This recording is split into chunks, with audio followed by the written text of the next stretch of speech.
사무엘상 7장 12절 같이 있습니다. 시작.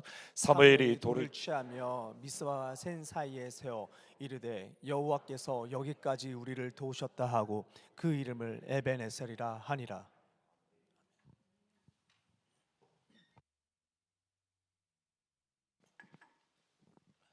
히스기야가 왕이 되었을 때에 무너졌던 하나님의 제단 또는 무너졌던 하나님의 성전을 새롭게 했고 또 하나님의 성전을 회복했습니다. 히스기야의 아버지 아하스는 하나님 보시기에 악한 왕이었습니다. 그가 악한 왕이었기에 이방 신의 우상을 하나님을 예배하는 예루살렘 성전에 가져다 두었습니다.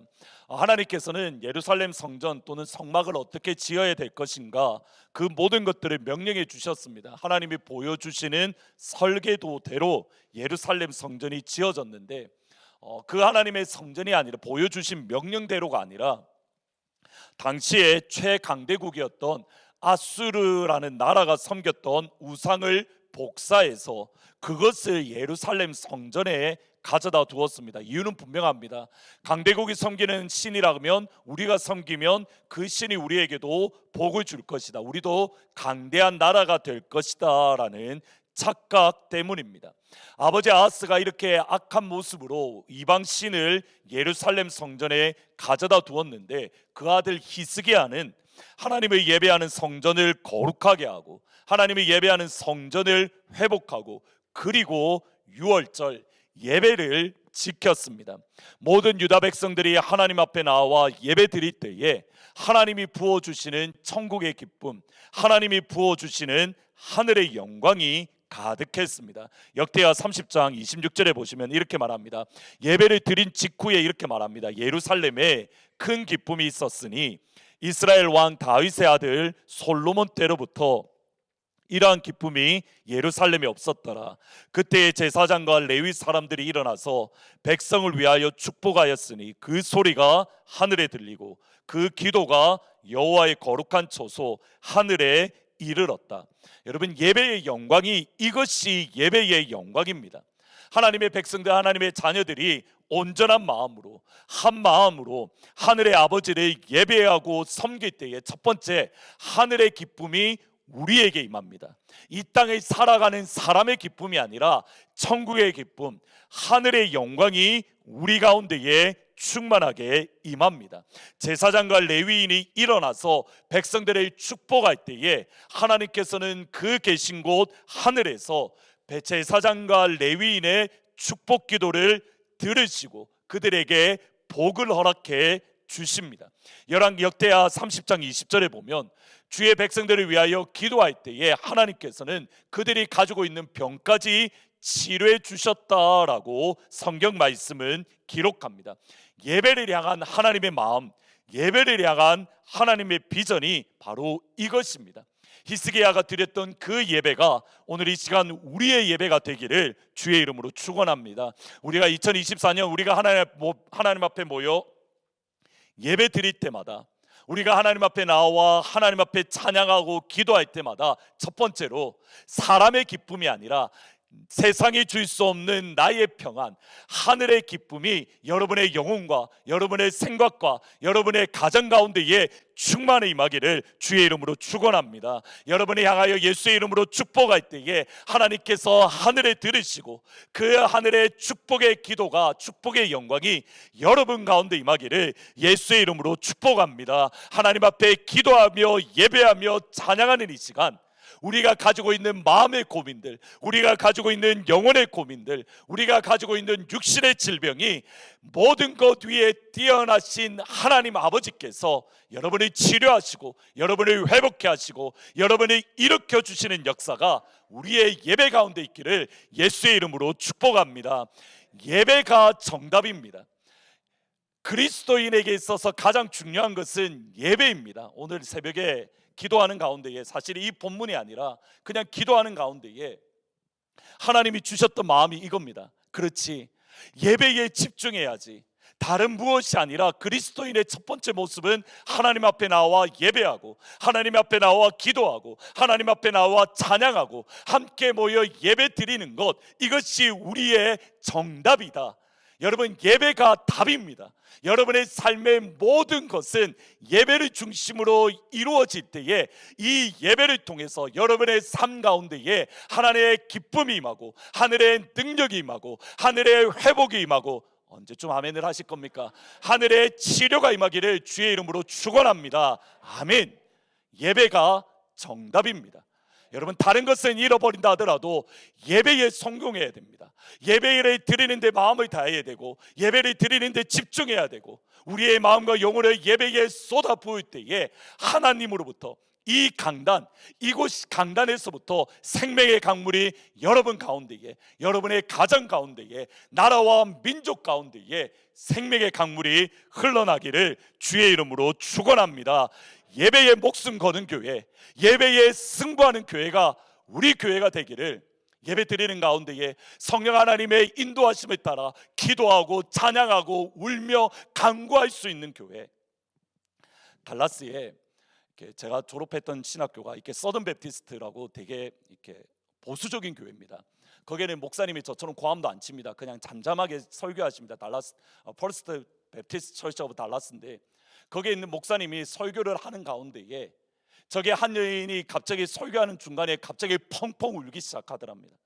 너무 완전히 통곡을 해서 사람들이 예배 드리다가 예배 드리기 어려우니까 지금은 좀 참으라고, 그때 목사님이 하셨던 말씀이 있습니다. 가만 내버려 두십시오. 성령 하나님께서 그 여인으로 하여금 울게 하고 있습니다. 그 여인이 펑펑 울고 하나님 앞에 그의 심령이 회복될 때까지 모두 다 기다려주는 시간이 있었습니다.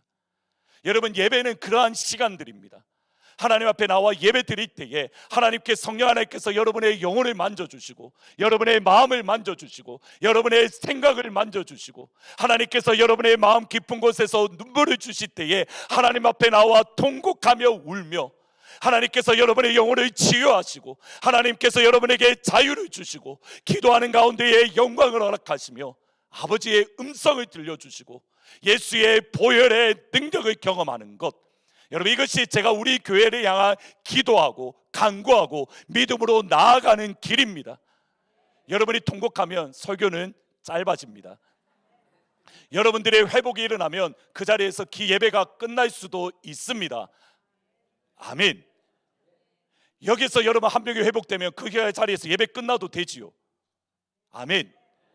여러분의 한 심령이 살아난다면 그 사람을 위해서 우리가 함께 기도하며 함께 눈물을 흘리며 함께 아파하며 그를 위해서 같이 일으켜 준다고 주기 위해서 우리가 그 자리에서 예배 끝나도 되지요. 여러분, 우리 교회 예배가 성령 하나님의 인도하심을 따라서 마음껏 울 사람은 울고 웃을 사람은 웃고 박수칠 사람은 박수치고 성령 안의 자유가, 성령의 회복의 역사가 여러분 가운데 있기를, 또 우리 가운데 있기를 주의 이름으로 축원합니다. 아멘. 그리고 이어지는 하나님의 말씀은 사실 우리로 하여금 당황스럽게 합니다. 역대하 32장 1절 말씀입니다. 같이 한번 읽어봅니다. 시작. 이 모든 충성된 일을 한 후에 아수르 왕 사네립이 유다에 들어와서 견고한 성읍들을 향하여 진을 치고 쳐서 점령하고자 한지라. 이 모든 충성된 일을 한 후에라는 이 충성된이라는 말은 에메트라는 히브리어 말인데, 이 말은 믿음이라는 뜻도 됩니다. 진실이라는 뜻도 됩니다. 그래서 어떻게 번역이 되냐면 이 모든 충성된 일을 다 한 후에, 또는 이 모든 믿음의 일을 다 감당한 후에, 히스기야가 유다에 있는 모든 우상들을 불태웠습니다. 예배가 회복되었습니다. 하늘의 기쁨이 주의 성도들에게 임했습니다. 제사장과 레위인들이 기도할 때, 축복 기도할 때에 하나님께서 하늘에 들으시고 주의 백성들 가운데에 축복을 허락해 주셨습니다. 이 모든 믿음의 일들, 이 모든 진실한 일들, 이 모든 충성된 일이 마치자마자 아시리아라는 왕의 사네립이 유다를 공격합니다. 히스기야에게 위기일 뿐만 아니라 국가적인 위기 가운데에 국가가 무너지고 국가가 파괴당할 수 있는 위기에 임합니다. 여러분, 하루는 이 성경을 읽다가 너무 흐름이 이상한 겁니다. 우리는 이렇게 생각합니다. 믿음의 일을 다한 이후에 하나님께서 복을 주셨습니다. 이 충성된 일을 모두 마친 이후에 하나님께서 히스기야에게 복을 주셨습니다. 어떤 나라도 침범하지 못할 정도로 강력한 군사력을 주셨고, 하나님께서 그들 가운데 재물의 복을 주셨고, 나라의 영토가 점점 확장되어 갔습니다. 믿음의 일을 행한 후에 우리가 생각하는 것은 이러한 흐름입니다. 근데 성경은 반대로 이야기합니다. 우상을 불태웠습니다. 예배를 믿음으로 드립니다. 하늘에 기쁨이 임합니다. 기도가 응답되었습니다. 그리고 아수르가 공격합니다. 여러분, 성경을 읽다 보면 이런 일이 자주 있습니다. 오늘 본문에 나오는 사무엘도 똑같은 것을 경험합니다. 첫 번째로, 우승컵을 들을 때에 왜 저입니까? 라고 묻지 않았습니다. 오늘 읽으셨던 본문 사무엘상 7장은 미스바 회개 또는 미스바 집회라고 부릅니다. 사무엘은 기도의 사람입니다. 사무엘은 예배의 사람입니다. 기도의 사람이고 예배의 사람이었던 사무엘을 통해서 하나님은 이스라엘의 무너졌던 제단을 회복합니다. 하나님은 무너졌던 예배를 회복합니다. 미스바에 모였던 이유가 바로 거기에 있습니다. 사무엘이 보기에 이스라엘 백성들에게 명령합니다. 여러분의 개인의 삶 속에 있는 우상을 다 제거하십시오. 여러분이 뒤에 숨어서 집에서 몰래 숨겨서 우상을 섬기고 있는 그 바알과 아세라, 여러분의 집에 꽁꽁 숨겨 놓았던 그 우상을 모두 다 제거해 버리십시오. 그리고 나서 미스바로 불렀습니다. 기도하고 금식하고 예배 드리기 위해서. 사무엘상 7장 5절에서 6절입니다. 같이 있습니다. 시작. 사무엘이 이르되 온 이스라엘은 미스바에 모이라. 내가 너희를 위하여 여호와께 기도하라 하매 그들이 미스바에 모여 물을 길어 여호와 앞에 붓고 그날 종일 금식하고 거기에서 이르되 우리가 여호와께 범죄하였나이다 하니라. 사무엘이 미스바에서 이스라엘 자손을 다스리니라. 보셔야 됩니다.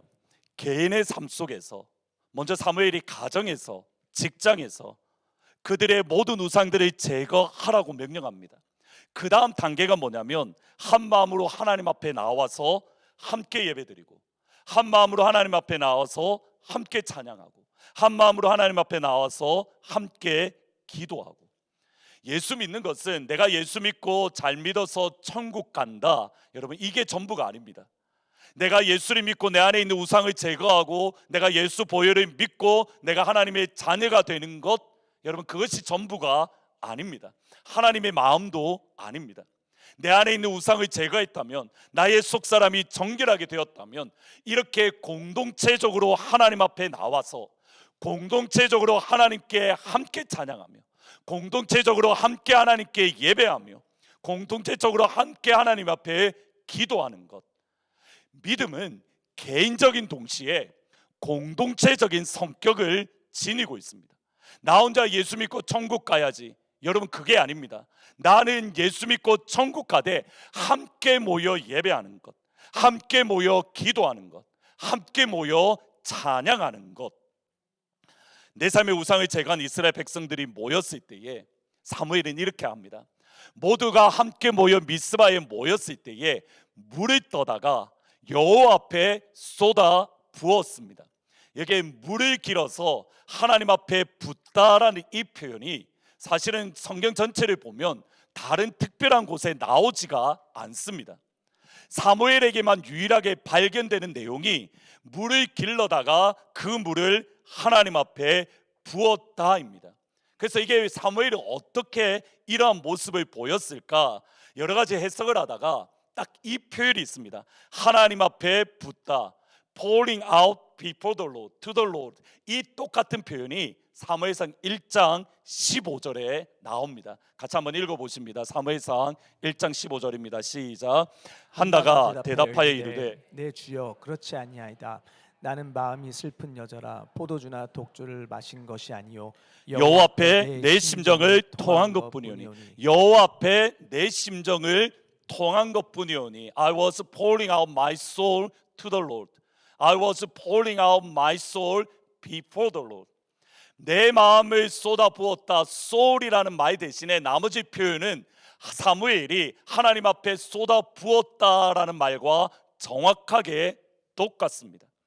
그래서 학자들은 이렇게 말합니다. 사무엘이 유일하게 물을 하나님 앞에 부었다는 이것은 그의 어머니 한나가 하나님 앞에 나와 그의 영혼을 쏟아 부었던 여기에 영적인 영향력을 받아서 사무엘은 하나님 앞에 물을 부었다라고 이해를 합니다. 다시 한번 보셔야 됩니다. 한나는 그의 영혼을 하나님 앞에 쏟아 부었습니다. 이러한 어머니의 영향력을 받은 사무엘은 그들이 함께 모여서 예배하고 기도할 때에 물을 떠다가 하나님 앞에 그 물을 부었습니다. 어머니의 영적인 영향력이 사무엘에게 흘러갔고 사무엘의 영적인 영향력이 이스라엘 백성들에게 흘러갔습니다. 어머니 한나의 영적인 영향력이 사무엘을 통해서 이스라엘 백성들에게 넘쳐났습니다. 반대의 경우도 있습니다. 이스라엘 1세대가 출애굽한 첫 번째 세대가 하나님 앞에 나왔을 때의 광야의 첫 번째 모습이 불평과 원망입니다. 세컨 제너레이션, 그의 자녀들 세대가 되자마자 첫 번째 반응이 불평과 원망입니다. 여러분, 우리가 기억해야 될 것이 여기에 있습니다. 부모님의 이 성격을 자녀들이 본받습니다. 싫으셔도 어쩔 수 없는 사실입니다. 부모님의 모습을 자녀들이 닮아갑니다. 부모님의 영성을 자녀들이 닮아갑니다. 부모님의 영적인 영향력이 자녀에게 그대로 흘러 넘쳐나는 겁니다. 그것이 긍정적이든 부정적이든 부모님의 영적인 영향력이 자녀 세대에게 흘러 넘쳐난다. 저희 할머니를 생각하면 이렇게, 저는 할머니가 저를 키우셨는데 몇 가지가 생각이 나는 것들이 있습니다. 근데 제 머릿속에 기억에 딱 박혀 있는 것은 세 가지입니다. 한 날은 이렇게 삶은 달걀이 너무 먹고 싶은데 그래서 할머니에게 할머니 달걀을 삶아 주십시오라고 했다가 이놈의 자식 달걀도 없는데 삶아 달란다고 욕 바가지로 들어먹었던 날이 있습니다. 그날 진짜 삐져서 제가 섭섭해서 상처를 받았는데 그래서 막 이렇게 옆으로 세면 안 되는데 어느 날 삶은 달걀이 있어서 이거 내가 아껴 먹어야 하자고 장롱에 넣었다가 썩었습니다. 그래서 먹는 거 아끼면 똥 된다는 말을 저는 뼈저리게 느끼고 있습니다. 두 번째로 저희 할머니 하면 생각나는 게 철도가 있었습니다. 그 철도 위로 할머니가 7살, 8살 때 저를 데리고 가서 할머니는 기도하시고 저는 그 산속에 풀어놓으셨습니다. 그래서 그 산속에 저는 그 당시에 산딸기 따먹고 저는 메뚜기 잡고 개구리 잡고 놀았습니다. 부산 직할시에서요. 시골이 아니라 부산 직할시에서 저는 그렇게 살았습니다. 그러니까 저희 할머니 하면 딱 이게 떠오릅니다. 아, 우리 할머니 한밤중은 아니고 낮에 나를 산에 데리고 가서 할머니는 기도하셨지. 할머니의 기도하는 그 모습. 두 번째 할머니 하면 떠오르는 것이 이겁니다. 제 기억엔 8시입니다. 8시만 되면 라디오를 트십니다. 새롭게 하소서. 새롭게 하소서 간증 프로그램을 들으면서 날마다 우시던 할머니의 모습. 여러분, 제 신앙의 밑바탕이 뭔지 아십니까? 할머니의 그 신앙의 모습이 저한테 그대로 있습니다. 어떠한 문제가 딱 부딪혔을 때 제가 하는 첫 번째 일은 다른 데 쳐다보지 않습니다. 하나님 앞에 바로 나옵니다. 하나님 앞에 나와 기도하고 간구하고 부르짖고 하나님 어떻게 할까요? 하나님 이러한 문제가 있습니다. 이러한 고민이 있습니다. 아버지 어떻게 할까요? 문제가 발생하면 하나님 앞에 나와 기도하는 것. 여러분, 이것이 저에게 주신, 저희 할머니가 저에게 주신 영적인 영향력, 영적인 흐름입니다. 여러분은 여러분의 자녀들에게 어떤 영향력을 주고 있습니까? 여러분은 여러분의 부모님에게 어떤 영향력을 받고 계십니까? 여기에 있는 우리 청년들 가운데에 주중에 월요일날 육한에 올라가서 기도를 했습니다. 청년들과 함께. 작년에 여러분 시간을 1년을 되돌아보시면 에스베리 부흥운동이 있으면서 끊임없이 함께 기도하자라고 했습니다. 그리고 나서 사실 저는 청년들의 부흥을 위해서 기도는 했지만 대학교의 부흥을 위해서는 까먹었습니다. 마음속에 소원은 있었지만 까먹고 있었습니다. 근데 이 청년들은 목사님 저는 여전히 기도하고 있습니다. 목사님 대학교의 부흥을 위하여 기도합니다. 여러분, 그 말이 듣는 순간 제 가슴이 뜨거워집니다. 그렇지, 하나님은 이 청년들을 통하여 저 육한 땅을 새롭게 하는 역사를 일으켜 주시지. 하나님이 이 청년들을 통하여 센츄리 대학교에 하나님의 부흥을 일으켜 주시지. URT에 하나님의 구원의 역사를 일으켜 주시지. 제가 잊고 있었던 하나님께서 주셨던 마음이 제 안에 다시 한번 살아나기 시작합니다. 여러분 기억하십니까? 한 대학교 어본대학교였던 걸로 기억을 합니다. 집회가 끝난 이후에 세례 드릴 곳이 없어서 호숫가로 가서 그 청년들에게 밤새도록 세례를 주었던 그 장면, 이 청년들과 함께 예배 드리는 기도하는 가운데 그때 그 장면이 떠오릅니다. 하나님, 이 청년들 가운데에 그 은혜를 허락하여 주십시오. 하나님, 이 청년들 가운데에 그 부흥의 역사를 일으켜 주십시오. 여러분의 이 청년들 가운데에 어떤 영향력을 주고 있습니까? 여러분의 이 청년들 가운데에 어떤 역적인 영향력을 흘려보내고 계십니까? 아침에 일어나셨을 때에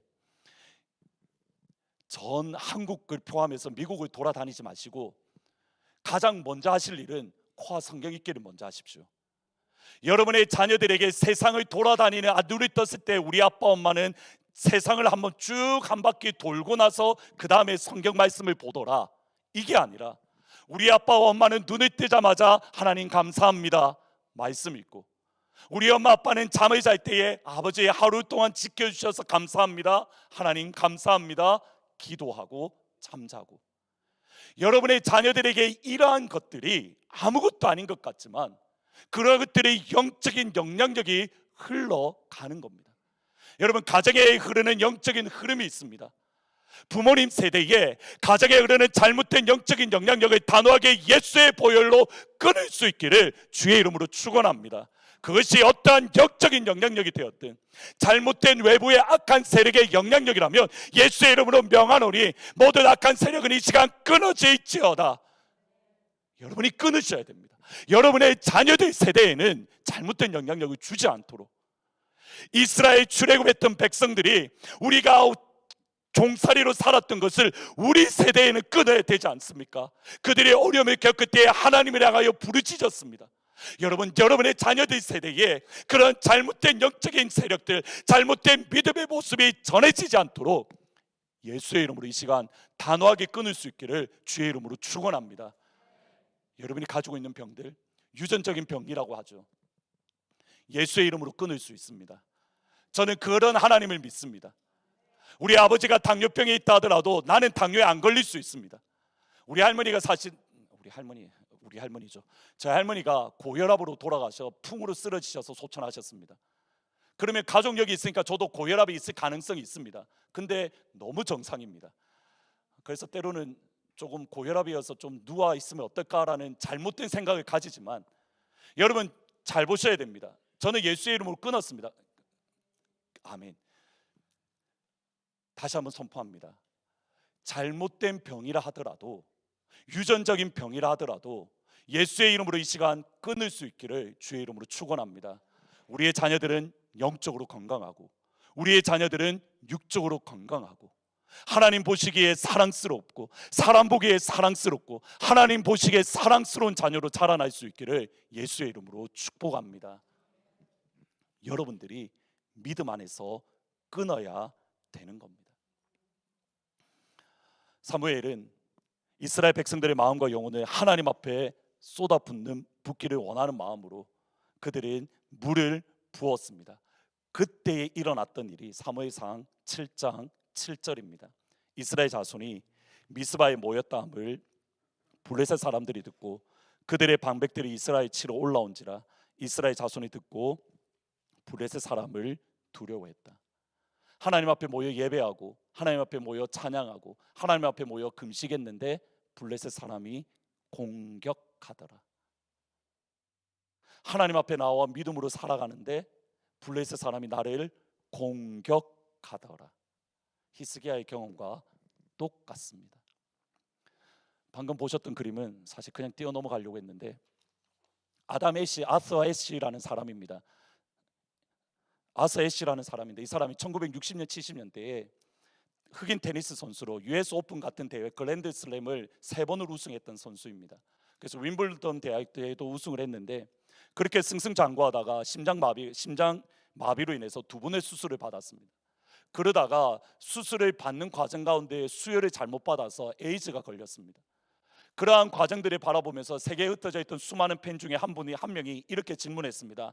왜 하나님은 당신에게 그런 병이 걸리게 했습니까? 여러분, 이 사람 입장에서 얼마나 억울하겠습니까? 심장마비 걸린 것도 억울한데 수혈을 잘못 받아서 에이즈에 걸렸다. 그때 아하스의 애쉬가 했던 말이 이겁니다. 전 세계적으로 5천만 명의 어린이들이 테니스를 칩니다. 그 중에 500만 명이 테니스를 정식으로 배웁니다. 그 중에 50만 명이 직업 선수가 됩니다. 그 중에 5만 명이 테니스 리그에 참여합니다. 그 중에 5천 명이 그랜드슬럼에 참여할 자격을 얻습니다. 그 중에 50명이 윈블드 대회에 참가할 수 있습니다. 그 중에 4명이 준결승에 오르고 그 중에 2명이 결승전에 갑니다. 제가 윈블던 우승컵을 들었을 때 하나님, 왜 내가 우승했습니까? 묻지 않았습니다. 만약 제가 심장마비와 또는 에이즈 걸린 것을 두고 왜 저입니까? 라고 묻는다면 제가 받은 축복에 대해서도 왜 저입니까? 물어야 되고, 그것을 즐기는 권리에 대해서도 질문해야 됩니다. 1975년 윈블던 대회에서 우승한 다음 날 내가 받은 축복에 대해서 하나님, 왜 나입니까? 라고 물었어야 됩니다. 승리에 대해서 왜 나입니까? 라고 묻지 않았다면 실패와 재앙에 대해서도 왜 저입니까? 라고 묻지 말아야 합니다. 그러기에 욥은 이렇게 고백을 합니다. 욥이 일어나 겉옷을 찢고 머리털을 밀고 땅에 엎드려 예배하며 이르되 내가 모태에서 알몸으로 나왔사오니 또한 알몸으로 돌아갈지라. 주시니도 여호와시요 거두시니도 여호와시니 여호와 이름이 찬송을 받을지어다. 이것이 어려움을 겪는 그리스도인의 모습입니다. 우리가 잘 나가는 것에 대해서 우리는 단 한 번도 하나님, 왜 나에게 이 성공을 주셨습니까? 우리는 질문하지 않습니다. 근데 우리는 고난에 대해서 하나님, 왜 나에게 이 고난이 임합니까? 라고 불평합니다. 우리가 왜 나에게 이 고난이 임합니까? 라고 불평한다면 우리가 누리고 있는 성공에 대해서도 왜 나입니까? 라고 물어야 되는 겁니다. 그리스도인의 마땅한 본분은 알몸으로 왔으니 주님 홀로 영광 받으소서. 여러분이 예수를 믿는 과정 가운데에 성공할 수도 있습니다. 예수 믿는 과정 가운데에 어려움을 겪을 수도 있습니다. 질문은 이겁니다.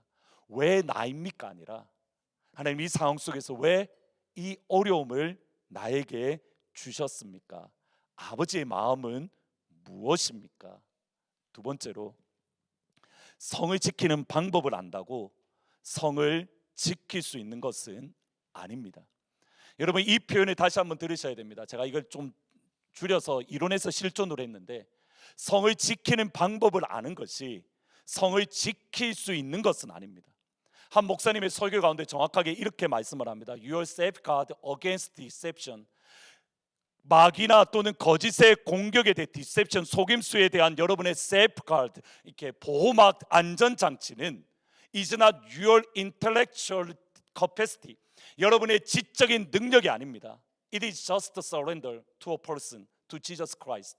그것은 단지 예수님에게 순종하는 겁니다. 여러분, 우리는 많이 알면 알수록 우리는 보호막을 칠 수 있고 안전하다고 생각을 합니다. 아닙니다.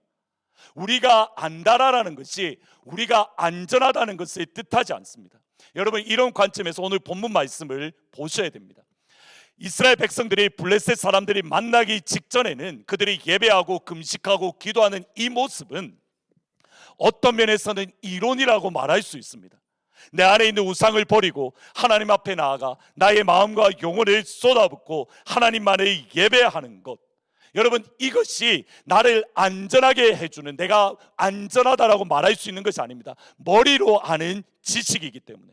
실제 믿음은 어디서 드러나냐면 실전의 상황, 블레셋과의 전쟁을 통해서 이스라엘 백성들은 진짜 믿음을, 그들의 예배를 통해서 고백했던 그 신앙이 블레셋과의 전쟁을 통해서 증명이 되어지는 겁니다. 그것을 알 수 있는 것이 에베네셀입니다. 블레셋과의 전쟁 이후에 이스라엘 백성들이 기념비를 세우고 에베네셀 돌을 기념비를 세웠습니다. 7장 12절 말씀 같이 있습니다. 7장 12절 시작. 사무엘이 돌을 취하여 미스바센 사이에 세워 이르되 여호와께서 여기까지 우리를 돌아오셨다 하고 그 이름을 에베네셀이라 하니라. 그 이름을 에베네셀이라 하니라. 하나님이 여기까지 우리를 도와주셨다. 이스라엘 백성들은 기도로 이 전쟁에서 승리했습니다. 블레셋과의 전쟁에서 위기를 겪었는데 그들이 다른 무엇을 한 것이 아니라 당신은 우리를 위하여 기도해 주십시오. 그 기도를 통해서 하나님은 이스라엘 백성들에게 승리를 주셨습니다. 우리의 힘이 아닙니다. 우리의 능력이 아닙니다. 우리의 노력이 아닙니다. 하나님께서 우리에게 승리케 하셨습니다. 에베네셀, 도움의 돌, 하나님이 나를 도와주셨다. 그런데 이 에베네셀, 도움의 돌이라는 말이 사무엘상 4장 1절에 한 번 더 등장합니다. 사무엘상 4장 1절 말씀입니다. 같이 읽습니다. 시작. 사무엘의 말이 온 이스라엘에 전파되니라. 이스라엘은 나가서 블레셋 사람들과 싸우려고 에베네셀 곁에 진치고 블레셋 사람들은 아벡에 진을 쳤다. 이스라엘 백성들이 블레셋과 똑같습니다. 사무엘 이전에 블레셋과 전쟁을 하기 위해 할 때에 이스라엘이 어디에 진을 쳤냐면 에베네셀에 진을 쳤습니다. 도움의 돌. 여러분 지형을 볼 필요가 있습니다. 블레셋은 해안가 낮은 지역에 삽니다. 이스라엘은 산악 지역의 높은 곳에 삽니다. 당연히 이 블레셋과 전쟁을 하려면 좋은 위치, 높은 위치에서 이스라엘 블레셋을 공격하려고 할 겁니다.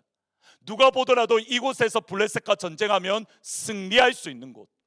여러분 어렸을 때 혹시 데모하셨던, 대학교 다닐 때 데모하셨던 분들 기억을 되돌아보시면, 저는 부산에 있는데 부산에서 데모가 좋은 대학교가 몇 군데 있습니다. 동의대학교, 경성대학교, 그리고 제가 졸업했던 고신대학교. 공통점이 뭐냐면 산 꼭대기에 있습니다. 산 꼭대기에서 데모를 하다 보니까 밑에서 전경들이 올라올 때 위에서 돌을 던지니까 밑에서 못 올라오는 겁니다. 여러분 저는 데모 안 했습니다. 이상한 눈으로 보지 마십시오. 잘 보셔야 됩니다. 이스라엘 백성들이 산 위에서 도움의 돌, 밑에 있는 블레셋과 전쟁할 때 누가 보더라도 이길 수 있습니다. 여러분 여기서의 에베네셀의 뜻은 뭡니까? 내 힘입니다.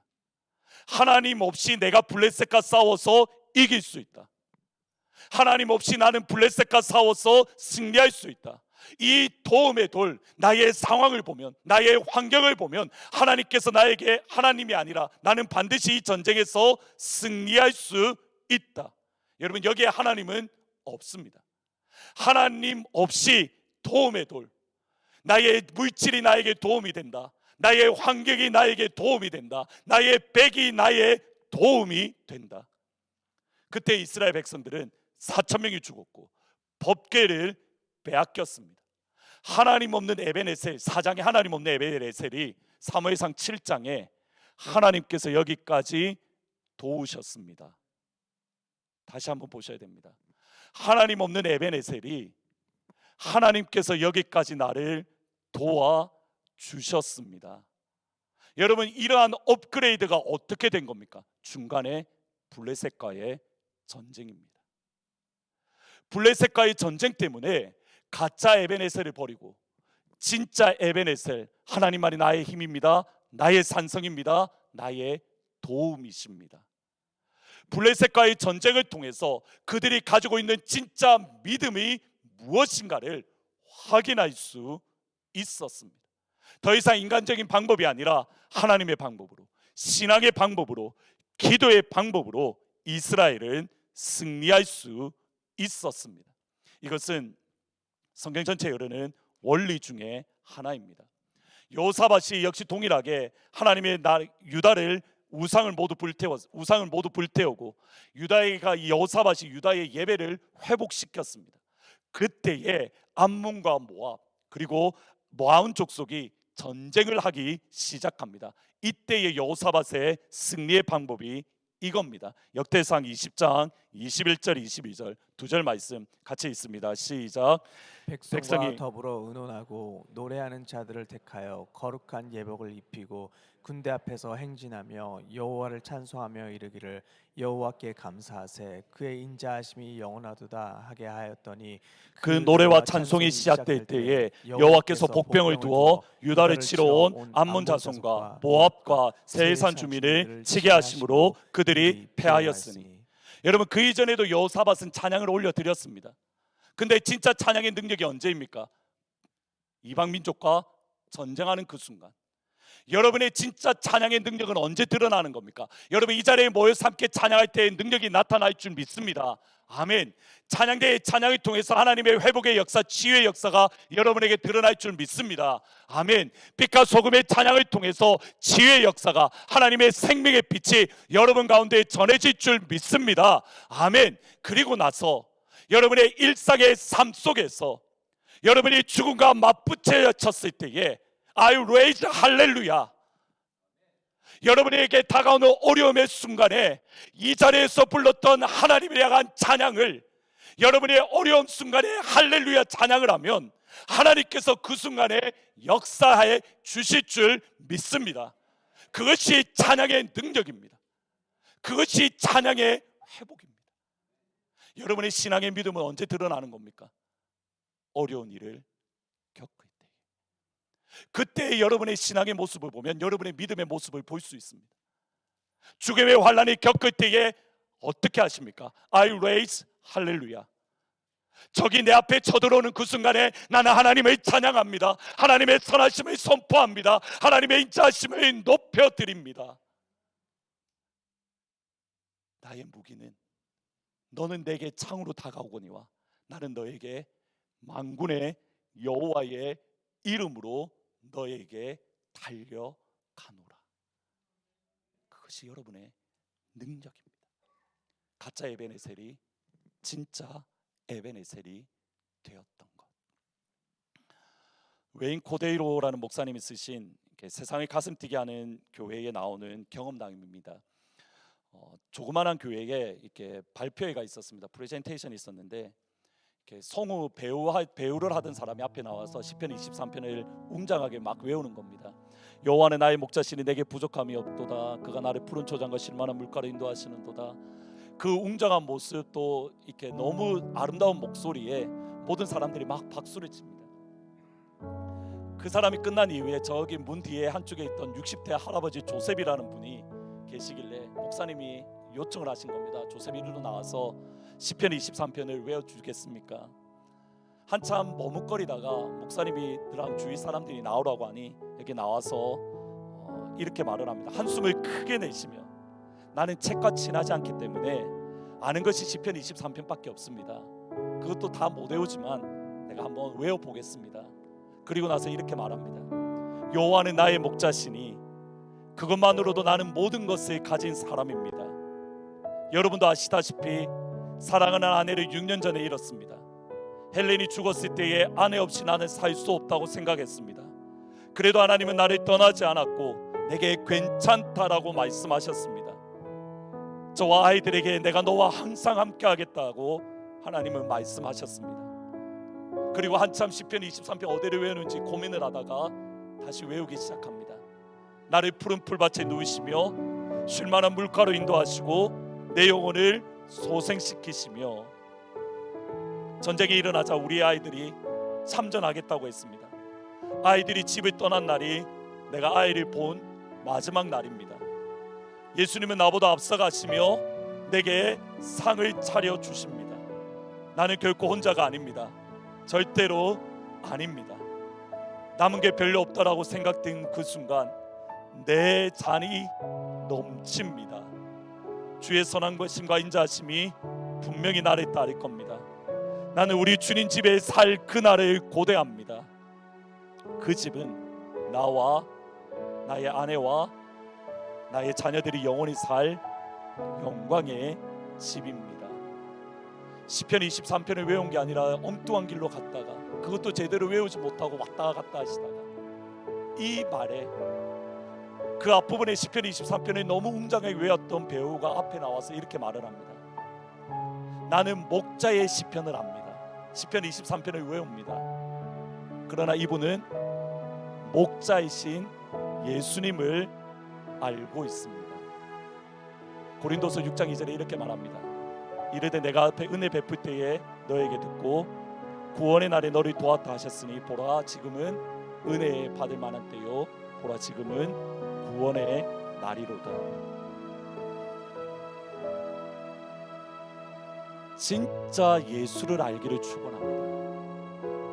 하나님의 말씀을 많이 아는 것 중요합니다. 안 중요하다는 게 아닙니다. 근데 이 말씀이 여러분 가운데 능력이 되는 그 순간은 여러분이 블레셋을 만났을 때의 순간입니다. 내가 가짜 에베네셀을 버리고 진짜 에베네셀인 하나님만을 붙들겠다라고 결단하는 그 순간, 내가 어려움과 고난 가운데에 내가 찬양으로 뒤로 물러서는 것이 아니라 그 찬양으로 하나님 앞에 나아가 I raise 할렐루야라고 하나님을 찬양하는 그 순간, 그것이 진짜 예수를 하는 것이고 진짜 기도를 하는 것이고 진짜 찬양을 하는 거예요.